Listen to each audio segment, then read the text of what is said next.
Alright, guys. The goal of this podcast, for the first episode at least, is to share uninterrupted about my drug addiction and my recovery. So I'm gonna start when I started, where it got me, how I came out of it, and how I'm staying clean. Alright. So actually, when I was younger, I was against drugs and alcohol because my dad was an alcoholic, right? So I didn't have a good perception of what drugs and alcohol did. It just brought misery. So for the longest time, I was against it. And then when I was 17, I went to cop school, believe it or not. And some of my friends were drinking and whatever, smoking weed and stuff. And I tried weed. I didn't like it, so I didn't bother with that.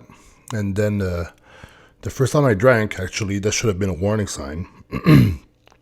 I remember one of the guys there, there was a glass, and then he said for the vodka amount, right? He said, this is the amount of a pussy would drink. This is the amount of what a man would drink. And this is the amount of a machine, which was was a glass full. So I was like, machine. So I drank the whole glass, and then I puked everywhere in the dorm. So that was my first experience pretty much with drugs and alcohol. So I should have got a warning sign right there and then that I was already pretty extreme. But yeah, so I played around with that and some stimulants a little bit. You know, when I was 18, hung around like wannabe bikers guys and stuff when I was working at a gym there in Granby. But, you know, I was abusing, but I was doing my stuff during the week, and I didn't really enjoy it. But then, at 20 years old, after, was it before? Yeah, at 20 years old, I went to my first rave, private rave. And it was called the Rave des Pompiers, which is like a private rave at Circus. And then I was like, wow, I like that. With the music, the people, I felt like I belonged there. So I started really going to those parties kind of often, like once every 2 weeks, once a month, once every 3 weeks. And I would do house parties like that sometimes, with people. And it was all pretty fun back then because I didn't see the danger, even though I was I was always the craziest guy, taking the most drugs at all the parties, and I was almost proud of that. Yeah, I'm extreme with that. I'm taking all the drugs, and so I did that for a while actually, but I was able to compete still, and yeah, I was able to compete because when it was time for prep, I would actually stop doing the parties. But I was actually using stimulants while I was prepping for a lot of the preps I did back then. And because I liked the feeling, I actually thought it was helping me. I wasn't hungry, I was full of energy and things like that. But my routine was not good at all. So in the end, I don't think it helped me at all. And but yeah, so back then I could still party once every 2 weeks, and then once a month I would go to after hours or something like that with the girlfriends I was seeing at the time. And I could still go back to work, still go back to training and things like that. So I didn't see that it was a problem yet. But then at some point I realized, I said, even if I party once a month for 2 days or whatever, a weekend bender, it takes me a week to recover from that. So if there's 12 months in a year, that's 12 weeks. That's 3 months. It's a whole prep. That's 12 weeks of my life in a year. That's I'm not 100%. I'm recovering. It's 1/4 of the year. I'm just miserable and recovering and feel like shit. So then I realized maybe I should lay off a little bit. But anyway, so the first prep that I didn't use during my prep was the first ones I did when I was younger. I didn't use, like when I was like 16, 17, 18, and 19. 20 I did. And then after that I did for my prep in 2012 when I won my pro card, I didn't. So I was like, wow, I was proud of myself. I won a pro card and I was pretty good space. But during the last part of the prep, I had a bad breakup, but I stayed on track. I did all my meals, all my cardio. But then after that, I was like, you know what? I was like entitled in my head to have some fun. And I said, you know what? I've worked hard. Now I quit my job at the gym. I'm a pro now. I'm gonna enjoy that a little bit and party. So I had no schedule. I had money from the sponsors back then. And then I started hanging out with the wrong people, male strippers, criminals, or I wanted people who were intense, crazy, and party animals. So that's what I found. Because who would party on a Tuesday night, right? Like, who's partying on a Tuesday night? It's not normal people working 9-to-5 jobs. It's like people in the nightlife, the strippers, escorts, criminals. So I started hanging out with those people. So that wasn't very good. And then when I would go on a bender, as soon as I would take like the hard drugs, because I leveled up at that time. I was like, the normal drugs not good for me anymore. I'm gonna level up to take some higher drugs. And so when I would go on a bender, the last thing I wanted to do is sleep. The last thing I wanted to do is train. I would have no desire at all to train. All I do was I want to chaos, total chaos. I want to party. I want chaos. I want the girls. I want to have sex with the girls. I want crazy party with girls, and drugs. That's pretty much what I wanted. So because I had money from the sponsors and I was making a living with doing videos, pretty much on and off. I wasn't very consistent with that, and my physique was not improving anymore. But so pretty much I had a crazy rock star life with money, girls, and drugs. And that was back in 2013 and 14. Those were like probably like my craziest year, because all I would do is take drugs and party. And I would not try to stop. I was like, okay, I'm going to stop a little bit. And then 2-3 weeks, I was like training. I would gain 15 pounds of muscle again. And then I'm like, you know what? I did good for 3 weeks. I'm going to reward myself with one party. But then that party would last in 1 day, 2 days, 3 days, 4 days, and a week. I would be awake in an average at least 4 days. And after 48 hours, I would be awake. I would start feeling even better. That would be like I would get the new buzz. At 48 hours, your brain gets a little bit tired, you're mangled, and it starts to get really fun. From my point of view back then, at least. And my worst month, just to give you an example of how crazy I was, my worst month was May 2014. I slept 15 hours in the whole month. I remember one time I was away for 6 days and a half. I was walking in the parking lot, and I was seeing everything in yellow. I had camera flashes in my head, and my legs were giving out. Then I told myself, fuck, man, I don't want to fall down in the parking lot. So I was walking to the hotel room, and barely made it.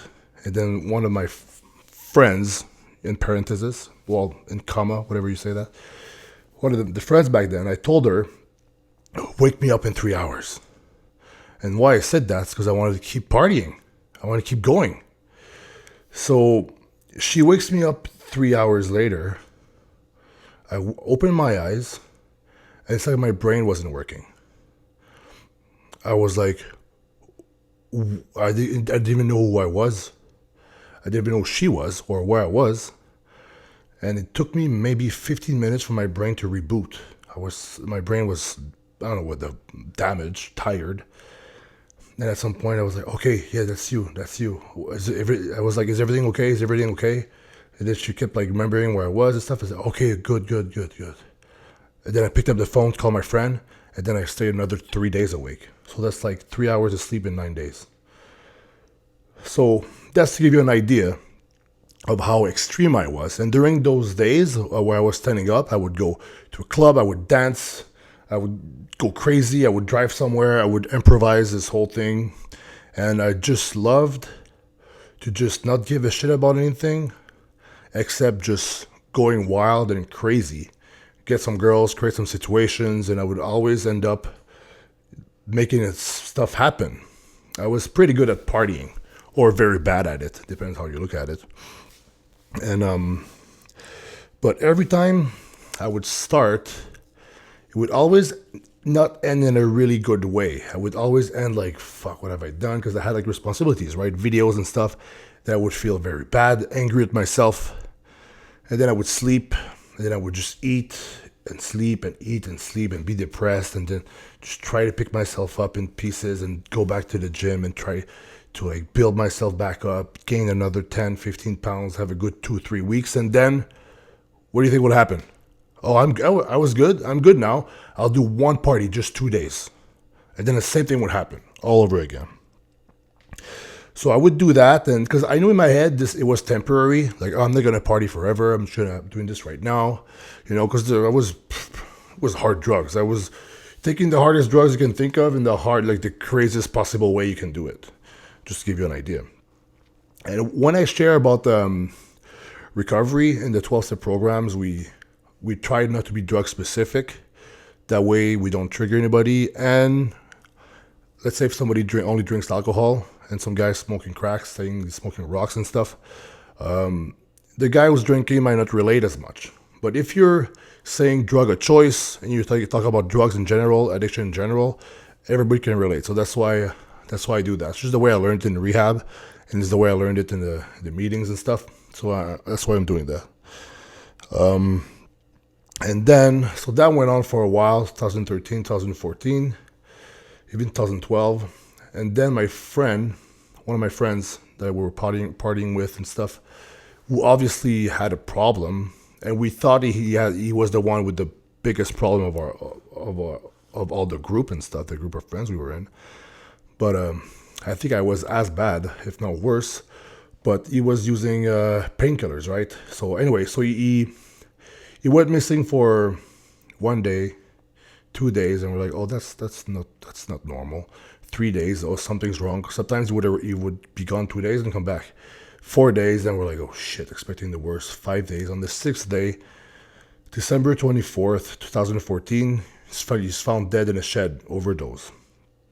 And the last thing he told me was actually, Antoine, what are you doing? You should go back on stage, go back in bodybuilding. That's what you're supposed to do.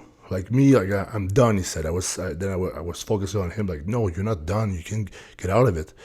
But he was telling me that the last thing he told me was, stop fucking around, stop using drugs, go back to your passion, bodybuilding. So when he died, that's the last thing he told me. And I said, you know what? Maybe party's over. And then I decided, and I did a video actually on my YouTube, January 5th, 2015, on my couch saying that, okay, this is why I was away. I was addicted to drugs, problems, and stuff like that. My friend passed away. I was very emotional. And then I decided to stop drugs for good. And I even moved to Toronto with a girlfriend I had at the time that I made, thinking that if I leave Montreal, if I have a girlfriend, I go to Toronto, I'll be good. The problems was in Montreal and stuff. Even after my friend died, and I swore to myself I would stop using drugs, 3 weeks later, I'm using again. This is when I realized, oh shit, I can't stop. I can't stop even if I want to. But I would still try. I would do it, then I would stop. Either get caught by my ex or just try to stop, and then I would be good for a few. Same thing, be good, and then I would be by myself. I'd be like, I would have the urge, the obsession to do it, and then I would just find a way to do it. I would live in Toronto. I would have people mail it from the Montreal to the PO mailbox that I would get just for that, or I would just find it somehow. Dude, if there's a will, there's a way. Like there's no pure motivation that an addict who wants to use his drug of choice. He's gonna find a way to get it, and so that's what I was doing. And then what happened is that between 2014 and 2017, trial and error. And then at some point, my ex found me sleeping in the car because I passed out because I was awake for days on end. And then she said, "You gotta go to rehab." And in my head, usually people would be like, "No, I can't do it myself. I don't need rehab." But I've tried that already. So I said, "Okay, sure," because I was telling myself like, "Well, what I was doing was not been working." So I went to my first rehab. It was I did 45 days because I was supposed to do 60, and after 45 I said, "You know what, I'm good." I went to the Toronto Pro Show 2015 or something, walking around, was with my friends, and then everything was good, feeling good, and then she goes away for a weekend for something, and then it was the first time I was by myself for like more than 1 hour. I was like, I felt the opposition. So I picked up again and relapsed 3 days after my first rehab. Then I did another one of 6 months. Then I did one for 45 days. I did 6 months. I did 3 months. Then I did another 4 months or something like that. But anyway, between 2014 and 17, I did 4 rehabs. I lost everything more than once, and I ended my last big bender after my third rehab.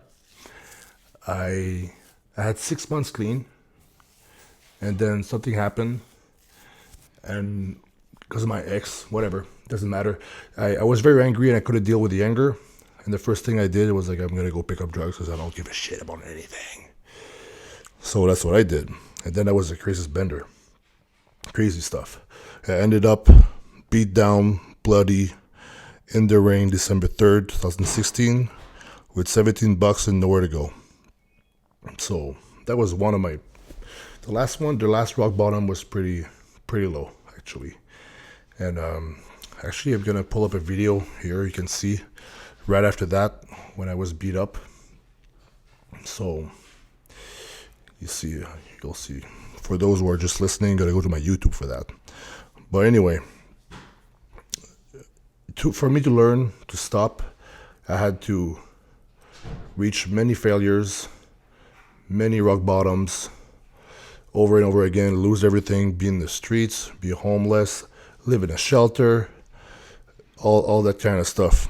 So, but now, I think that's enough about where it got me.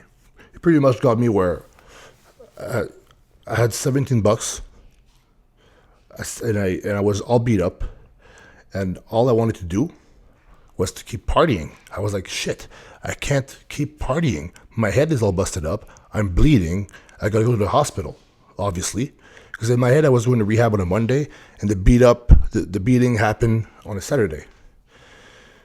So I was angry that I couldn't party for 2 more days. That's how sick I was. But then I went to my last rehab, and then I was on welfare. I had nothing, no money, nothing. And but how I came out of it, pretty much, how I came to really stop using drugs, I had to accept the fact that I was an addict, accept the fact that I had no power over drugs, and I had to accept that and then seek help, put my ego down, admit I'm a failure, get help, rehabs after rehabs, and then every time I would fail, I would fall down, I would get up and try again.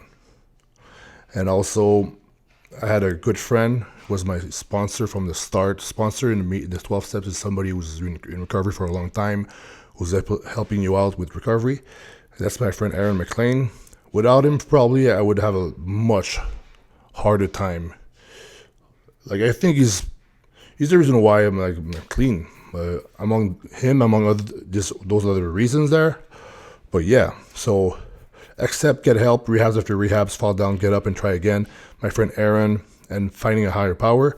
is pretty much how my tools, what I did to start my recovery for good. And yeah, so how I can stay clean now? Well, the environment I'm in right now is very different than the one I was in Montreal. When I was in Montreal, I was just by myself, and the only people I kind of want to hang out with were like criminals and strippers, things like that. But with my new environment here, with Team HD, Dorian Hamilton, Noah, all my friends here, and the setup we have, it's made for me to do my passion of bodybuilding. And so yeah, the environment is very important, and the people you hang around with, of course, too. Because if you hang around losers, you're gonna be a loser.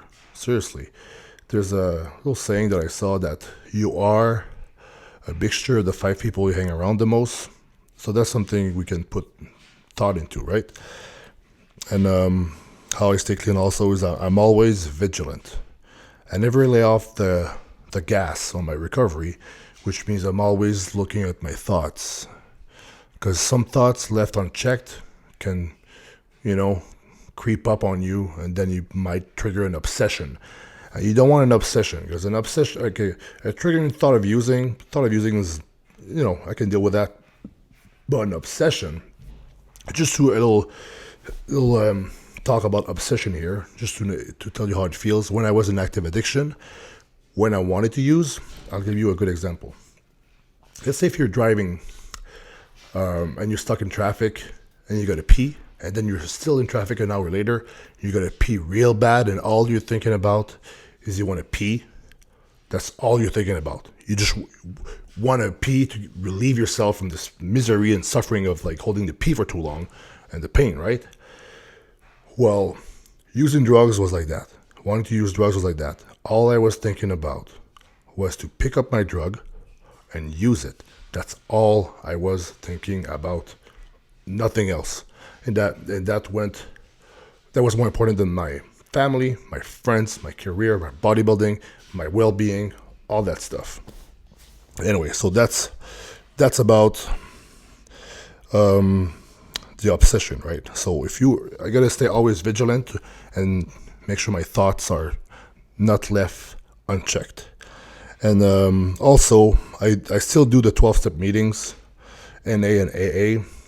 We're not really supposed to talk about it publicly like that, because let's say if I make a mistake and I represent NA, it's bad for NA, right? But I'm just saying that the 12-step meetings help me get clean, and they're still helping me stay clean. And it's also because of, it reminds you once you go there, it reminds you where you came from, it reminds you where you can end up again, and it is also a sense of like belonging there. Because if somebody has the same enemy as you, he's going to be your friend, right? And now I have a purpose also. The purpose helped me a lot get clean. Because in rehab, I would see a lot of the guys from the streets, because I did many types of rehabs. I did the fancy rehabs, and I did the people, like the homeless rehab, which means like people on welfare, they go there. Sometimes they just go there for the winter because it's free food, right? If you're on welfare. But I would see those people from the streets, and I understand why it was so hard for them to get clean. Because me in my head, I knew I was going back to bodybuilding. I knew I was going back to competing and to being like an influence in the world for the better. And I always had that inside me. I knew I was meant for something big. But there's a lot of people who don't have that. So you got to find that. You got to find a purpose. For me, it's bodybuilding. And now it's more than that. It's putting out content and helping people, making people happy, right? And it's still evolving. I'm still like trying to figure out what my purpose is. But for right now, with my contest prep, dude, this is what I'm doing. This is all that matters. This is what I'm doing. And as long as I put recovery first, I'll be able to do that. Because they say that anything you put over your recovery, you're going to lose it. So if you put your job more important than your recovery, you're going to lose your job. Because if you're not sober and clean, you can have nothing. I know if I would go back out and use drugs, I would probably die right now. With the money I have in my account, I would pick up drugs right now and start partying. until I have no money, I would probably die before I have a round of money. So, anyway, purpose. Have purpose. And like I said a little bit earlier, new friends, the Team HD. And, because if you hang out with bad people, you're going to be bad. So I want to hang out with people who motivate me to be a better person. I want to hang out with successful people. So that's what I'm doing. You got to choose the people. Choose carefully. Look at your friends. Look at your surroundings. Look at who you hang out with. Do you want to be like them? If you don't want to be like them, if there's not traits about them that you admire, dude, switch up your friends quick. And another thing that's helping me stay clean is helping others. It makes more sense for me to stay clean and sober if by doing that I can inspire others to get clean and inspire others to feel better about themselves and help them through struggles, mental health struggles, addiction, or just bad moments in their life. Yeah, so helping others kind of closes the loop of recovery, I think, because they say in the meetings, you can only keep what you have by giving it away. So all the knowledge that I acquired and the wisdom, if you want to say, that I've acquired over the years of my trial and errors and getting clean and staying clean, well, I got to share that if I want to keep that. And also, by sharing my story with the world on the internet and social media, I'm making myself accountable. So that's helping me stay clean also. Because right now, if I want to be honest, it would make no sense for me to go out and use drugs again. It would be like if I would pick up drugs again, it would literally be like taking a gun, put it in my mouth, and shooting myself in the head. It's like, oh, let's kill all my dreams and my potential and my life pretty much. So it's pretty much, I'm such on a good roll right now. I'm going with it. But yeah, so by sharing your story and just telling the people around you your problems, you're making yourself accountable, and yeah. And also another thing that's helping me stay clean is that I'm trying to make my life a great life. Like if I would go back, for example, if I wouldn't be able to help people like that, and if I would go back to a 9-to-5 job, I'd be like, why am I doing this? Like, my life is miserable. And then you want to escape that. You're more prone to use drugs, right?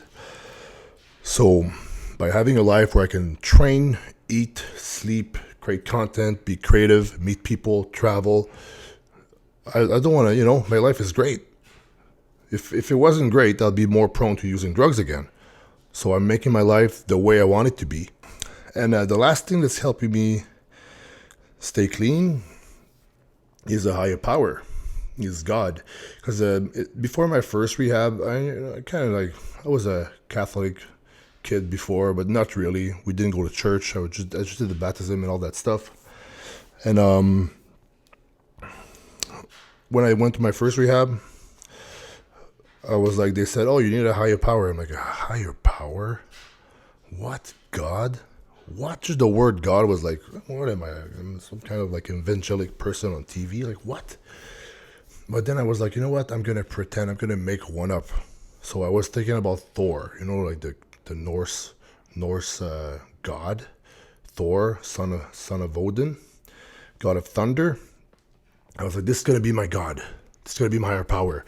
Like it represents power and strength and just looks these badass, right? So it started with that. And then it kind of evolved from that to now it's like a thing that's, I can't even explain it. Because people say if you can't explain God, you don't know God. Well, I really believe that. But right now I know there's a power that's like drapes over everything. And if you go with that power, in tune with that power, like if you do God's will pretty much, great things will happen. And sometimes it's not the things you want to do, it's the thing you got to do. So God is like part of my life. I always know that this power is around, and you can, like I was driving today, for example, really good momentum with my prep, and I was like, oh shit, I feel it. I feel the power. Then I had the goosebumps. It's like, this is it. This is what I'm doing. This is what I'm supposed to do. And I could actually feel the power of the universe, because there's something over everything, through everything, around everything, that links everything, and it goes through you and through me. And that thing is super powerful. I mean, we can't really explain it, but it's there. And it's consciousness, pretty much. And when I was using drugs, that part was not there. I was not doing God's will at all. And people said, where did if somebody would ask me, where did drug addiction brought you? It brought me to hell. Hell is not a place. Hell is a state of mind. Like, I've seen some stuff. I did some stuff. I saw some stuff. And, like, horrible things. And so I was pretty much in hell. Hell is not a place you go when you die. Hell is a place that you go when you're alive, I think. And there's hell on earth everywhere, different places. You can be in the same place as somebody else. He's going to be in hell and you won't, because it's like a perception. It's where you are. It's like the frequency is the vibe you're in. And I really felt the evil part of it. And the craziest thing is that the last bender I did, I was actually starting to become a really bad person. I was thinking of doing things I would have never thought I was going to do, like, hurt people and things like that. And I was so angry at myself, especially when I went to my last rehab. I got kicked out because I punched a wall in the convent, in the church or whatever. I was so pissed. And it's hard to believe, right? But yeah, I was so pissed, and so they kicked me out. They said, oh, we can't help you. You gotta go to the asylum. You gotta go to the, how do you call that? The mental hospital, whatever. And I was like, oh, well, thanks. That helps me a lot, right? So I didn't go to the mental hospital. I just went to another rehab. But it took me a good 6 weeks because I had so much hate inside of me. And the hate was not towards other people. The hate was towards myself. If you ask me, like, who's the person you hated the most in your life? It's me. I hated myself so much because I knew I was meant for so much better, and I made decisions at the time that I didn't give a shit. When you're high, you're like, you don't give a shit about anything.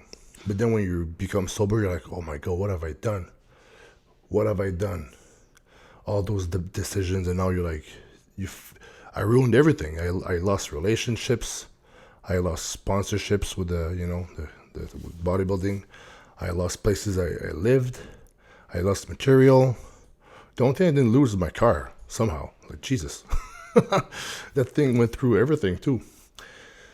But yeah, dude, lost everything. I was trying to remember where I was going with that now. But anyway, yeah. Let me think. Oh, yeah, hatred. Yeah, I was hating myself so much. It took me so long to get out of it. And it's proven, and I know for a fact, that each relapse was the worst than the last one. So if my last one I ended up bleeding in the street, raining, just pouring rain, just like miserable, like in hell, where's the next one would bring me? So that's crazy, right? I gotta think about that. But the craziest part is that even still today, in my head, I'm gonna have, like, if I think about the good times, because there was good times about using drugs. Of course, it was fun. Why did I get addicted in the first place, right? So there's still thoughts in my head to this day that makes me miss using drugs. So I have to be careful with that. Even though I almost died, my friend died, my mom was like sad and crying about my miserable choices of life, even in the danger I put myself, the things I've done that I'm not proud of, even all that, my brain remembers. It's like it remembers only the good thing, because it would take not too long and I would feel really, really, really good chemically and forget about the things that's stressing me out right now. But that's dangerous. In the past, I would just feed that thought, because it would become an obsession. Then I would go out of my way, out of everybody's way, to go pick up my drug and use it. So, what I do is I usually when this happens, I talk to a friend or I talk to whoever, and then I realize, oh yeah, true. I end up in the street. I end up losing everything, and this and that. And now, if I follow my heart, I know that's not the right choice. But addiction is a cunning, evil demon, evil kind of thing, because it's gonna try to be sneaky and catch you at the time when you're weak. For example, that last relapse I did, I was so angry. Like, I was good for 6 months. No obsession. No uses of drugs. Like, no triggering thoughts. And then I got angry because of something in my relationship. And then it was the first time in 6 months I heard the devil's voice. Oh, who gives a shit? Fuck the world. Fuck everything. Go use drugs. Fuck everybody. They want to play with you like that. Fuck everybody. Go use drugs. So I had a case of the fuck it's. That's when you say fuck it, and you just drop everything you're doing, and then you're gonna go to the quick and easy way to feel good. So it's very cunning. Even now, that's why I said earlier, stay vigilant, because you never know when it can get you, and so that's why you gotta keep up with the recovery. There's people who've relapsed like after 10 years of recovery, and they're fucked.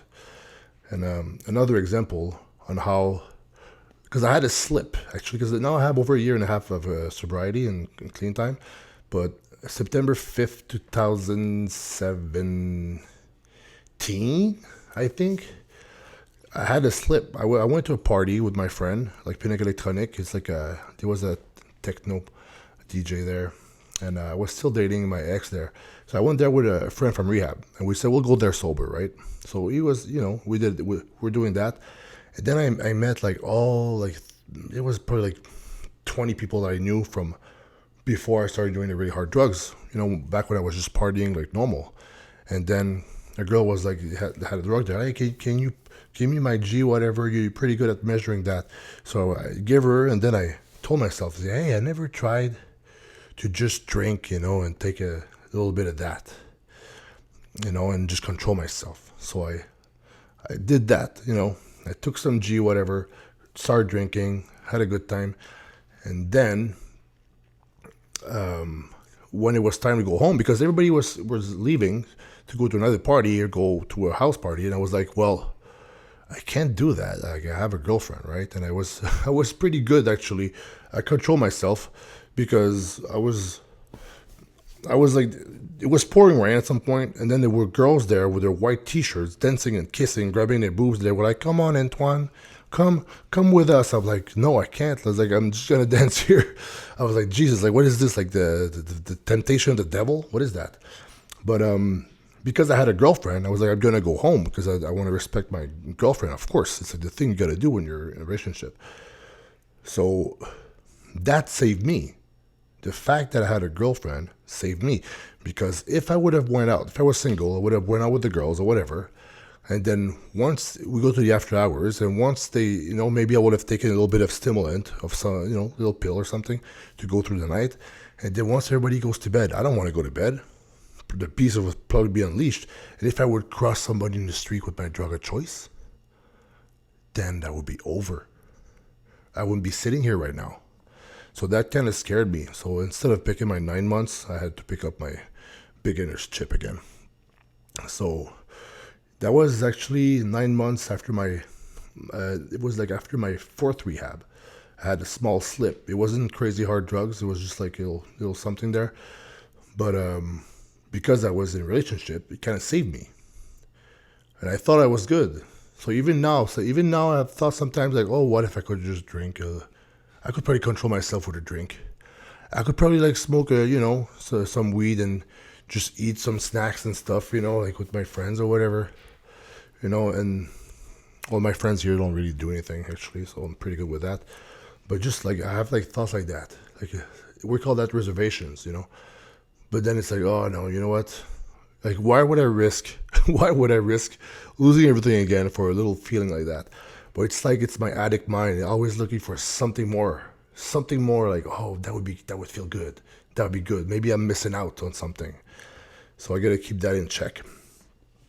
So yeah, so I guess that was good for how much time we're 40 minutes. I guess that's good for a first episode there of a podcast. And I hope I did good. Kind of resume a little bit of everything there, and I might do another one if I feel this one wasn't good enough. But there's gonna be more podcasts like that in the future where I talk about recovery, and this podcast in general is gonna be about more than just recovery. It's gonna be about anything. Sometimes it's gonna be funny, sometimes it's gonna be more serious, like today, and sometimes maybe to help people, or most of the time, probably it's gonna be to entertain people. But anyway, thanks for listening, and reach out to me and let me know what you thought about this podcast. So thanks for listening and watching for those on YouTube. See ya.